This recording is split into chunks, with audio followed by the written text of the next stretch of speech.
waited years for this moment.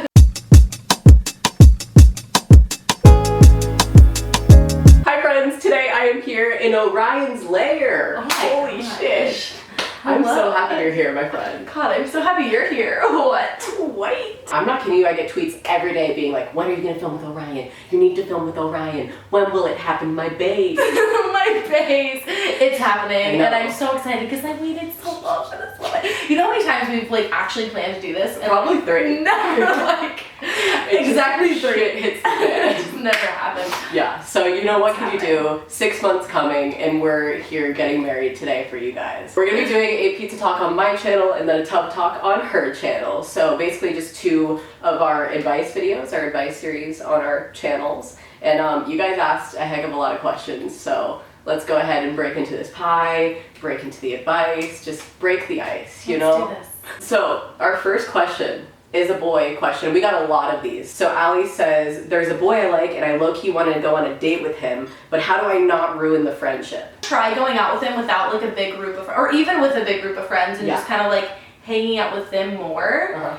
And so it's not like saying like, hey, let's go on a date. It's like, hey, let's all of our friends hang out and then see where it progresses from there. And like, of course, be a little bit more flirty. Yeah. And then eventually after that, I would advise telling them, you know, like, hey, like I'm kind of into you, but like, are you weirded out by that? Because ooh. That's definitely a conversation that you need to have too, because like if it is weird, one of you should tell the other person that it's weird, or else someone's just gonna get hurt, and that's no fun. Jillian asks, I got a new job. Tips on making more friends at work? I love you. I love you too. I would say that you need to do something nice for the team. You know, just do something nice for them. A personal situation I had when I had a job, a real one. There's this girl, and I'm still really good friends with her now. I asked her if she likes reading, and she was like, yeah, I'm into reading. And I was like, whoa, no way, me too. So I gave her like a list of my favorite books, and then ever since then, we've been great friends. So just find one thing that you're interested in, bring it to them, and maybe it's a common interest. Yeah, a shared interest is always nice. Music is also great to bond on.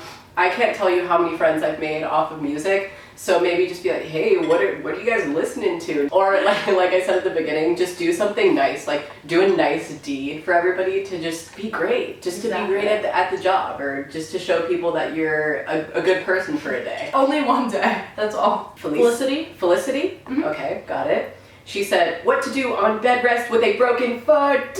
And I screenshotted this because like I was on bed rest for a time, like I get it. Read a lot, write a lot, maybe watch me and Orion's videos a lot.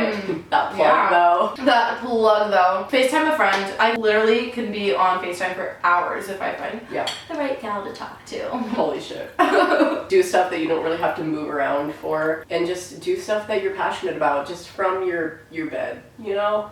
It's hard. Go play soccer. I'm kidding. Just get right in the game. So Sarah asked, I'm trying to get back into the swing of writing, but I just can't seem to produce anything that I like. Help. I love you both. We love you too.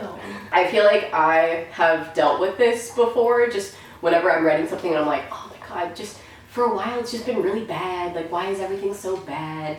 But then you just gotta turn on the switch. You gotta find inspiration in something. You gotta find that thing that makes it switch for you. Like something that triggers it. Like if I'm wanting to write and if I'm like in a sad mood or something, I will listen to music that will purposely make me sad, so it triggers that emotion, and there I go, I'm writing a whole story, writing a whole book. You know, it's pretty crazy. I like what you said about listening to music, because sometimes when I'm writing something, I'm listening to a tune in the background, I'm like, oh my god, that was such a good line, and I can say it differently and go on a whole kind of tangent on that same topic that they just sang about. So that always helps me a bunch. Just listen to some tunes that just get you going, you know, whatever. Or even like reading, same thing. I'll read a line and I'm like, whoa, this is kind of similar to a different situation. So I turned that person's line into something of my own. Literature. It's crazy. It's pretty crazy. Literature, music, what would we do about it? Maddie asked, how do I start loving my body? I'm curvy and I just can't accept it. Girlfriend, I wanted to speak on this because society has taught us to not love the curves, all right? There's like a woman that society's like, hey, that's the one, right? All right, but you don't gotta be the one, because there's so many of us, and there's just there's so many ways that you can look, you know? It's so who cool. needs to stop you? Exactly. Who needs to stop you? I love that. Who needs to tell you that you don't look how somebody should look? Yeah, exactly. That's what's beautiful about it, is that it looks so different from everybody else's. Like, you don't have to fit a mold to feel beautiful or feel pretty. Just be you. I could just sit here and be like, accept yourself, don't worry about it. And it's hard. Like, it's hard, but literally you just have to learn to accept the fact that everybody's different. Yeah. And it's always going to be that way. Like, you can change your body as much as you want to, like, make you feel good. But at the end of the day, you're still the person that you are with whatever body you have. And that's all that matters. It's just your little flesh vessel for the time being, too. Flesh vessel. Literally. I love that. It is. So, like, just love your soul. Love the parts about you that are great. And I feel like that stems the love out here. Like, loving yourself from the inside is then going to be like, wow, like, I just love everything about myself, you know? Exactly. Who can stop me now? She's got it. Yeah, she did that. Jamie asked us how to cope with a breakup or how to let go of somebody that you love. Honestly, dude, like, I've only ever had one breakup in my life, and like, he broke up with me and it was when I was 14, and like, I don't even know how I dealt with it because it was 5 years ago. Right. Like, I was probably just like, no, my life is over. Well, I mean, okay. So to be honest, after like a breakup, especially if it's something that like you couldn't really control or it was like their decision, you're just like, okay, I just got dumped. That's great.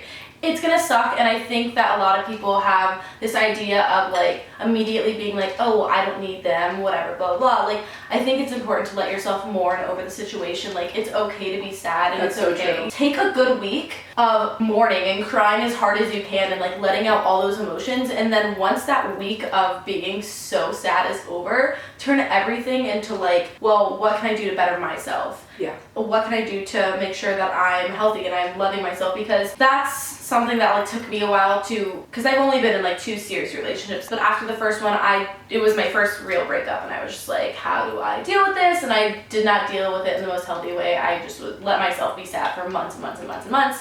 But then after learning from those mistakes, I'm like, it's not healthy. It's not cool to be sad all of the time and like blaming yourself for things that you can't really control. You can't fix the unfixable, and you also can't read their mind, Right. and you can't like make somebody come back or like change the past. So you just gotta take where you are and do the most productive things from that point on. Don't like fall back into a hole and be like, oh, but what did I do wrong? Exactly. What do I do with my hands? And why isn't, you know? Right. Just move on with Who it. cares? Who cares? It's always beneficial to see, as my mom used to say. This is kind of another boy question, and I figured it was fitting after the breakup. Any first date advice? So getting back out there, or really just getting out there for the first time. Dude, I feel like I've only been on like maybe one first date. I've never been on like a sit down like, hey, how are you? Tell me about you type date. It's always like we've been talking and then like we go on a date. So you kind of know.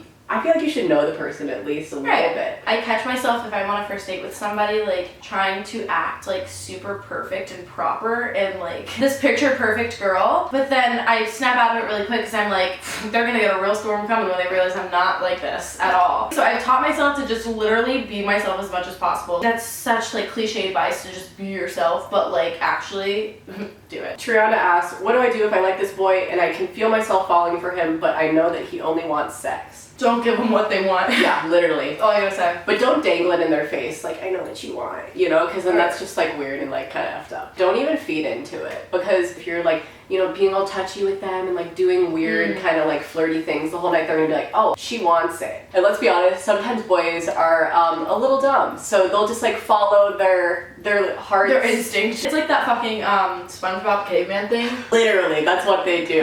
But they're being driven by their dick, and they're just like, okay, she's going over here, and then she's going over here. And especially if you like them, like if you like know that that's all they want, they don't really want anything more, like the last thing you want to do is have sex with them, because that could catch more feelings on your end. Yes.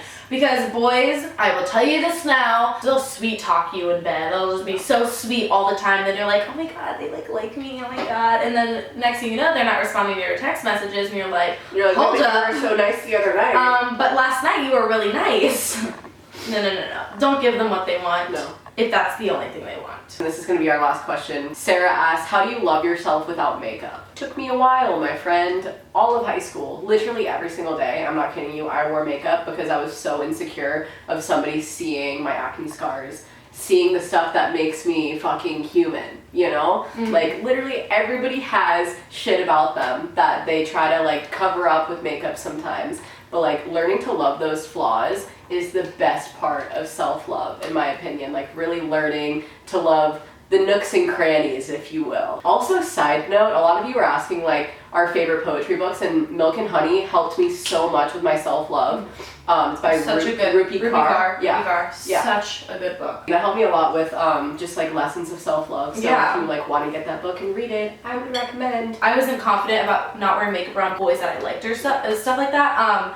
Like, I remember my first boyfriend, we were obviously like staying the night with each other, and I took my makeup off, and I like would go to bed and I'd like turn my face, and I'm just like, you can't see me without makeup, I'm a totally different person. And I was just like, why am I doing that? They're not gonna be like, whoa, she looks so different without makeup. Get out. Let's forget about all of her morals and her character. Fuck that. But we get you, girl. You're not the only one who feels that way at all. A reoccurring topic in this pizza talk is you're not alone. We're all in the same boat. We're all in this together. Aren't we all one? You know, who's gonna group hug me? Coexist, as they all say. Orion's munching on a pepper over here, and I think it's time to go. But thank you guys so much for your questions. Thank you to Orion for being on my channel. Oh my gosh, I'm so happy to have this happen. Oh my gosh, me too. I just love her. I love her so much, and if you're not already subscribed to her, please go and check out her channel, because she, like, I feel like we have very similar content as well. Oh, absolutely. And, like, I live for your videos. I literally am like, yes, everyone I want. Yes. No matter what you're talking about. Oh my god. Same for you, Megan. Same. Amazing. We're just, like, living in this bubble of, like, love and happiness right now. I love it. You gotta bring it to the people as well. So if you love people like Orion, please go and subscribe to her channel. Give this video a thumbs up if you enjoyed it, and I'll see you in my next one. Okay, stay smiling. Bye! She's really cute, you know? I love when people say that about food. Like, she's glowing. She's like they'll look at a sandwich and oh my god, like, she's gorgeous. Look at her highlight. This is hot. This is hot. Who contoured her? Put it in my lap like a real lady. I'm a gentle woman. Oh, you're so nice. Ladies and gentle dudes. I'm a whore. Just another one of those nights I needed. Staying up late one more time, 2 pieces all together now.